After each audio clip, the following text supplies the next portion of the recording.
it takes me back. So please, I'm trying not to cry because it reminds me of my mother and the beautiful time that we shared here helping humanity.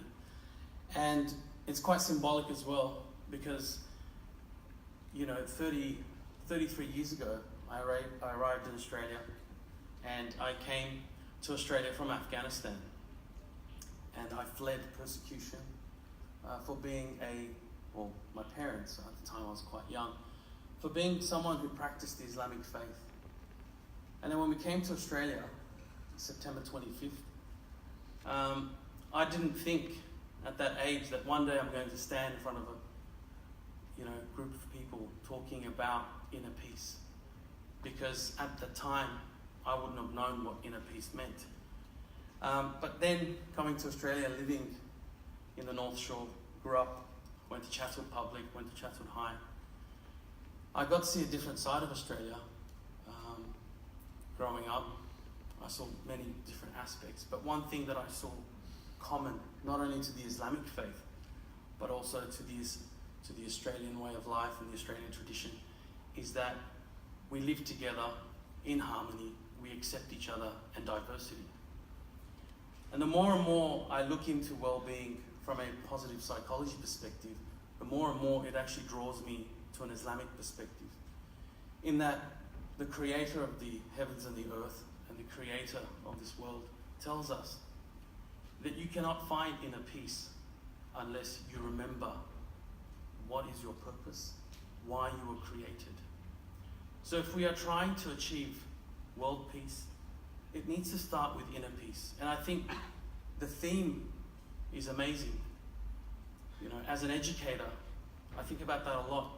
How is it that I can give knowledge, disseminate knowledge, share knowledge and information and help inspire future generations if I myself have internal turmoil and struggle, or I'm struggling to come to terms with the fact that we are living in a day and age where there are so many people going hungry, not being able to be safe and have the bare necessities that we need to live.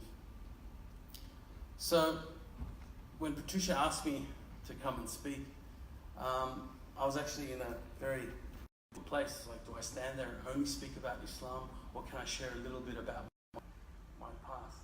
And she said, no, please, we want you to talk about a little bit about your past.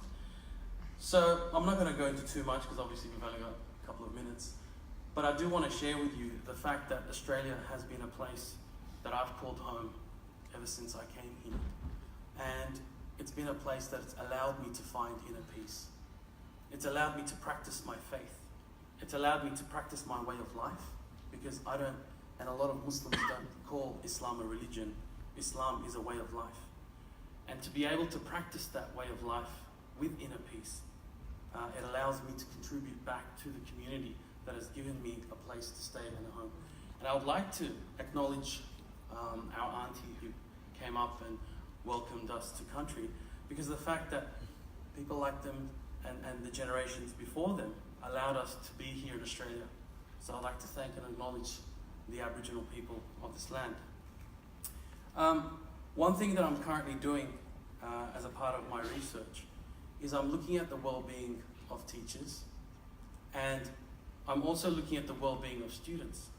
So this concept of having inner peace is quite close to my heart, because every day when I face students, I see some really happy students, but unfortunately I see more and more negative, depressed and down students. And I'd like to share a story with you that happened only a couple of weeks ago, where I was working in a school in southwest Sydney, and I was working with a group of students working on what they call project-based learning and STEM, and these are the current buzzwords. And as I was working there, I built rapport with this one student. I just started to get to know him a little bit better. That's the guy there, take time, come on, hurry up. Yeah. As I started working with him, he started telling me a little bit about himself. And then towards the end of the class, he stood up and started reading a suicide note. And I wasn't prepared for it as an educator, as a teacher. I've been teaching for over 10 years. I was not ready for that moment. I didn't want to draw too much attention to him. But I stopped and I actually went and spoke to the principal, and I sort of, gave him a chance to air out what he had to say, but I didn't want to draw too much attention. Then the principal and I, we actually went and assisted him, and we called the ambulance and responded to this crisis. The more and more I get into the research, I realize how our young people, the future generations, they are suffering. We're all suffering. And if we don't find inner peace, I think it's going to be a quite difficult future. Now, in saying that, what we do have as human beings is hope. And as a Muslim, I have hope in my faith. I have hope in the Creator. And I like to use the word the Creator because it doesn't restrict it to any one religion.